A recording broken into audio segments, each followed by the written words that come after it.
إني أوصيك ونفسي بتقوى الله وصية رب العالمين في كتابه المبين للأولين والآخرين. Kemudian daripada Bismillah, Alhamdulillah, salawat dan salam.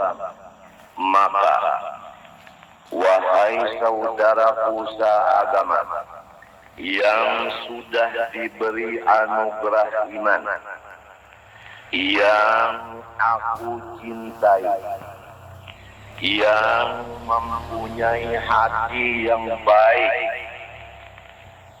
ketahuilah bahwasanya aku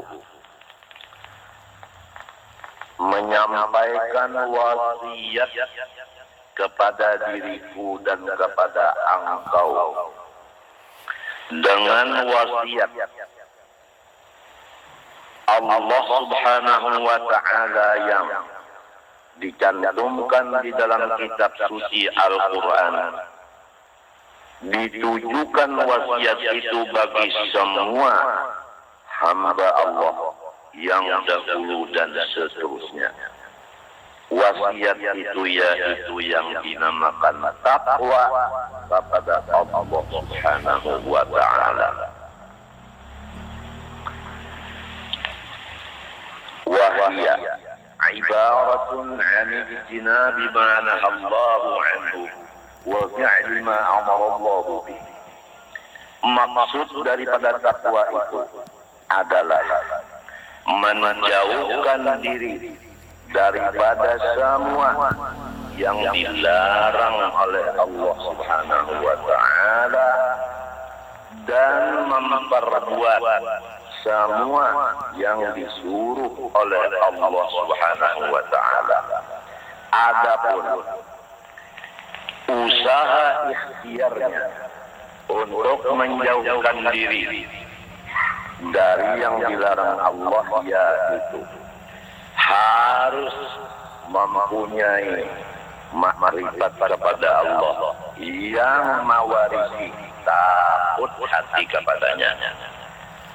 Artinya kita harus mengenal akan Allah yang sangat besar itu. Contohnya, kalau samuk atau nyamuk menggigit kita, sudah kita ada tahan membiarkannya. Pasti kita menjauhkan diri daripada gigitan nyamuk dan semut itu tadi. Apalagi siksaan Allah Subhanahu wa Ta'ala.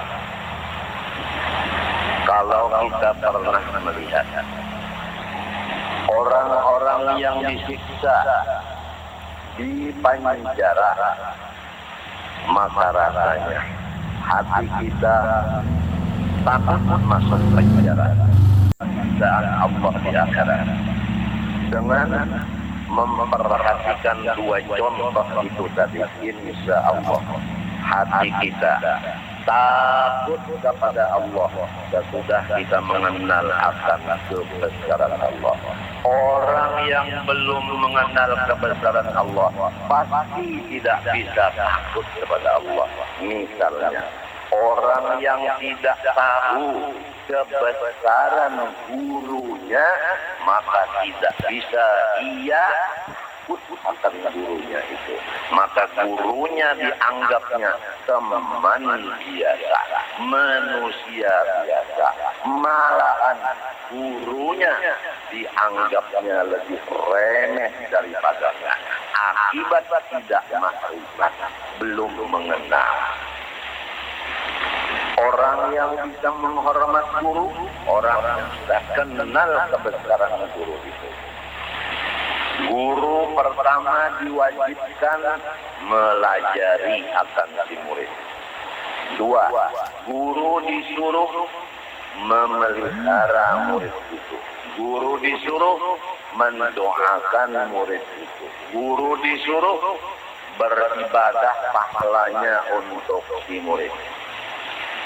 Apa begitu? Pahala guru dibagi-bagi untuk murid. Tidak masuk akal. Nah, begini. Guru itu seperti ayah. Setiap orang tua wajib menafkahi anak-anaknya.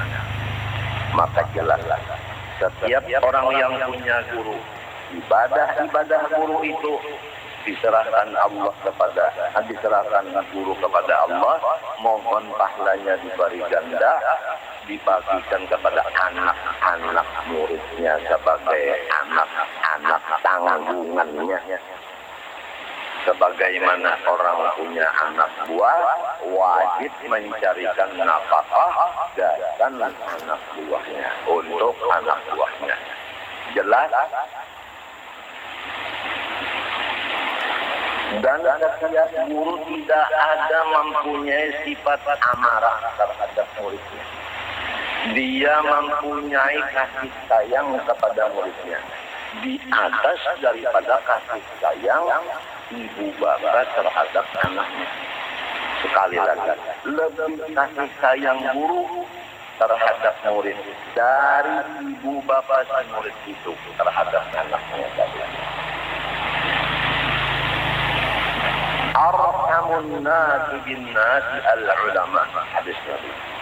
Ulama itu paling kasih sayang dari manusia terhadap manusia. Tapi Allah lebih lagi arhamur rahim. Nah, kalau orang sudah betul-betul yakin bahwa Allah itu besar dan kasih sayang, niscaya dia takut kepada Allah Ta'ala dan dia mengharap kepada Allah. Nah, sudah ada takut kepada Allah, sudah ada mengharap kepada Allah, karena sudah mengaji dengan yakin masalah sifat-sifat Allah, baru kita beralih. Apa yang dilarang Allah, mau tidak mau kita pasti berusaha berikhtiar dengan keras mengaji apa-apa yang dilarang Allah. Kalau mengaji makrifat sahaja, maka hasilnya hanya takut dan mengharap. Tapi yang dilarang Allah, dia tidak mengaji, maka tetap pekerjaannya pasti pekerja yang dilarang. Sebab dia belum tahu yang dilarang itu. Demikian juga mengerjakan yang disuruh tidak bisa, karena dia belum tahu apa-apa yang disuruh Allah. Nah, oleh sebab itu mengaji ma'rifat sampai menghasilkan takut dan harap, mengaji segala larangan Allah, mengaji segala suruhan Allah. Kalau ma'rifat tidak ada penghabisannya. Kalau larangan Allah sangat banyak hitungannya, suruhan Allah pun sangat banyak hitungannya. Oleh sebab demikian, sadarlah, tidak ada menuntut ilmu agama yang disebut tamat atau tuntung. Tidak ada. Rasulullah SAW bersabda, "Utlubul ilma minal mahdi ilal lahdi." Menuntut ilmu agama mulai kecil sampai ke liang lahat. Tidak ada orang menuntut ilmu 1 bulan selesai. Tidak ada. Harus sampai mati. Karena suruhan Allah sangat banyak. Yang dilarang Allah pun sangat banyak. Mengenal Allah makrifat, Allah tidak ada batas. Maka makrifat pun tidak ada batas. Sekadar kita makrifat kepada Allah, sekadar itu kita bisa melaksanakan takwa kepadanya. Sekadar kita makrifat dan takwa di dunia, sekadar itulah kita lezat nantinya di dalam surga. Maka selama umur ada di dunia ini, kita berusaha sekeras-kerasnya dengan perintah Allah dan tuntunan Rasulullah Sallallahu Alaihi Wasallam dan ruhani para masyayikh kita dan judud atau nenek moyang kita, maka kita akan mendapat kelezatan yang luar biasa nanti di dalam firdaus, surga yang paling tinggi. Yang di firdaus itulah duduknya kekasih kita Rasulullah Sallallahu Alaihi Wasallam. Untung bagi orang yang umur dari kecil sampai tua 70 diisi siang dan malam dengan menuntut ilmu dan mengamalkannya. Rugi orang yang umurnya diisi dengan menuntut yang bakal ditinggalkannya atau yang hancur.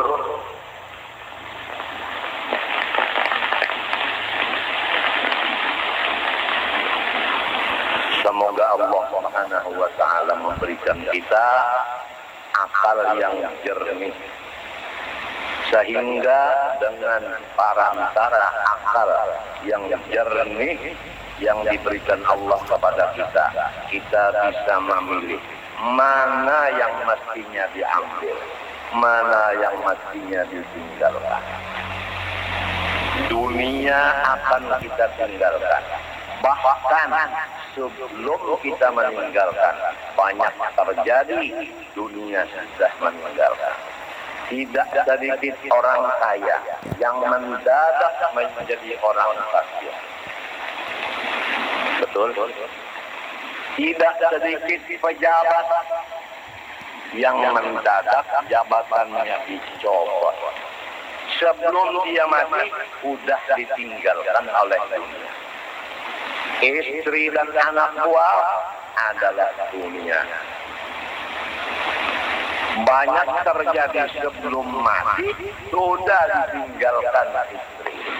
Belum mati, sudah ditinggalkan anak-anaknya.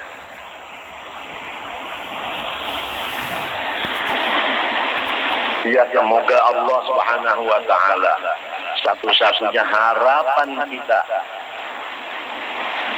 memberikan kita akal yang bersih. Karena ciri-cirinya akal yang bersih, memilih yang kekal abadi.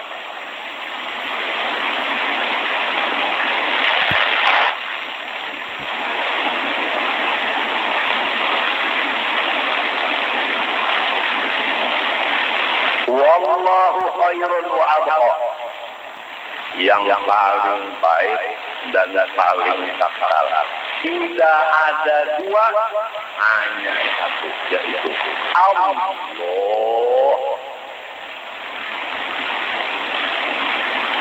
Semoga akal kita bersih, jernih diberi Allah, sehingga kita memilih Allah dari yang lain-lainnya.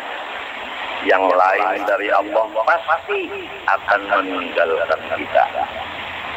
Kadang-kadang di dunia sudah ditinggalkan kita. Istri kita kadang-kadang di dalam sehari malaman itu 2-3 jam tidak mau ngomong dengan kita. Karena apa? Karena dia marah dengan kita. Padahal dia mulai awalnya sudah menerima uang mahar dari kita. Kemudian dia menerima uang untuk pakaian, menerima uang untuk makan minum, menerima pendidikan pelajaran agama dari kita, tidur di rumah kita. Namun terjadi pernah sehari semalaman 2 jam istri kita tidak ngomong dengan kita, marah, mukanya tidak lagi senyum. Betul?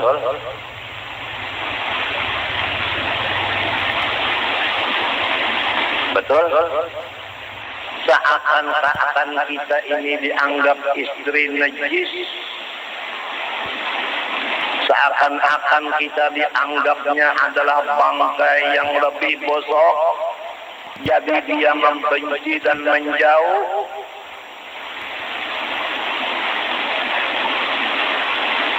Soal biasa, sebab istri bukan orang yang paling baik. Istri bukan orang yang kekal. Wallahu khairun wa abqa. Yang paling baik, yang paling kekal kata Al-Quran adalah satu, Allah. Biarlah istri begitu, biarlah harta begitu, Biarlah teman-teman begitu. Biarlah segala macam dunia begitu. Tapi yang penting, Allah jangan sampai hilang di otak, di hati, di pengerasaan kita.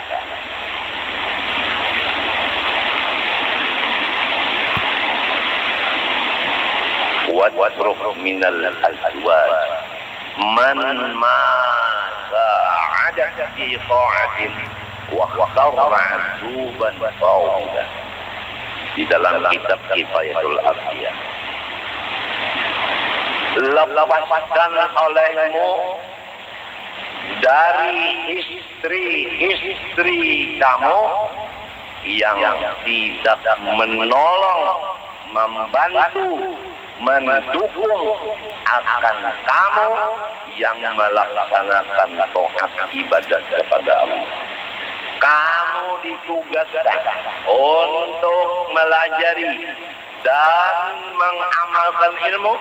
Kemudian istri kamu tidak membantu pekerjaan kamu itu, maka perintah wasruf, serahkan kepada ibu bapaknya.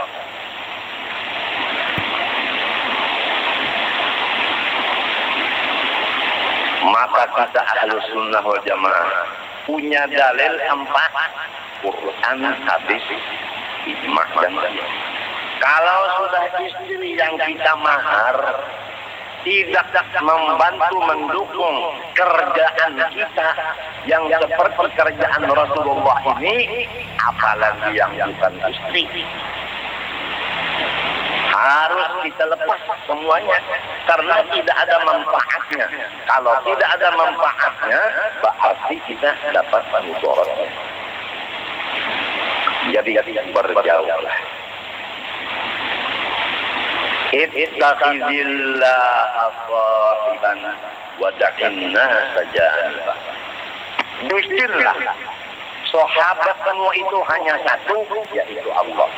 Maka manusia itu lemparlah ke samping. Begitu di dalam kitab Minhajul Abidin. Fatishin nasa tajidhum aqal. Silahkan engkau meneliti manusia-manusia yang ada sekarang, pasti jumlahnya mereka itu sifatnya tidak lain seperti kalajengking yang menyakiti akan pikiran dan hatimu saja. Berjauhlah dari kalajengking itu. Karena kalau kamu berdekat dengan kalajengking, kamu sakit. Kalau sakit hati, kamu jadi anggota iblis. Dan akan suhul khatimah.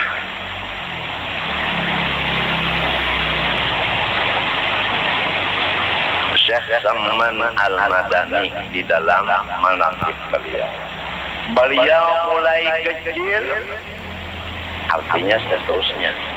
Tidak ada teman beliau, hanya 2 golongan. Pertama, ulama dan penuntut ilmu. 2, orang-orang soleh. Lain daripada 2 golongan itu, sama sekali beliau tidak mau berteman. Itulah paruan datu kita kelampaian. Kalau disebut datu kelampaian murid Syekh Zaman, apa arti murid? Arti murid itu agak punya guru. Arti guru itu allazi aqadta halahu syaikhuka, allazi aqadta halahu la man aqadta maqalahu. Bermula yang disebut guru kita, yang kita ikuti langkah-langkah mereka. Bukan guru kita yang kita ambil kata-katanya saja. Kalau kata-katanya yang diambil, kita akan menjadi orang pembicara.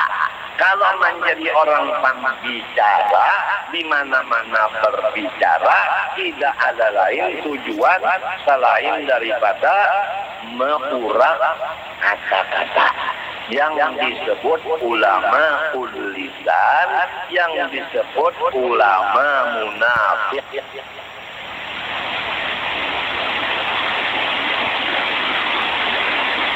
Adapun yang disebut ulama-ulama Allah, mereka yang dipentingkan adalah ilmu dan amal, bukan bicara.